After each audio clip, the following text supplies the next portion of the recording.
এই সেই উহুদে মাঠ। এই স্থানে হয়েছিল উহুদ যুদ্ধ। এখানেই কাফেররা নবীজির মুখে পাথর নিক্ষেপ করে, যার ফলে নবীজির দুটি দাঁত ভেঙে যায়। এই যুদ্ধে নবীজির চাচা আমির হামজা শহীদ হন। এই যে দেখতে পাচ্ছেন, তাকে এখানে দাফন করা হয়। বর্তমানে এটি এখন একটি বাউন্ডারি আকারে আছে। আমাদের নবী তার চাচাকে অনেক ভালোবাসতেন। এই যে আপনারা দেখতে পাচ্ছেন মসজিদে হামজা, যা তার চাচার নামে একটি মসজিদ করা হয় এখানে।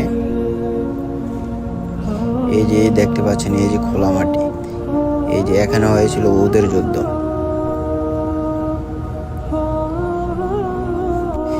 এই যে দেখতে পাচ্ছেন বাউন্ডারি, এখানে 70 জন সাহাবীকে দাফন করা হয়। এই যে দেখতে পাচ্ছেন এখানে দুটি কবর ছোট।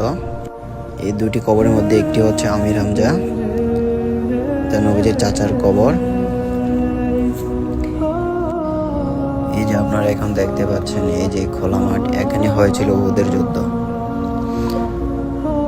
এই উহুদের মাটি কাফেররা আমাদের নবীর উপর যে আক্রমণ করে, তাকে রক্তাক্ত করে, তার মুখমণ্ডলে একটি পাথর নিক্ষেপ করে, যার ফলে তার মুখমণ্ডল রক্তাক্ত হয়ে যায়। কাফের এতই জোরে পাথর নিক্ষেপ করলো যে তার সামনের দাঁত দুটি ভেঙে যায়।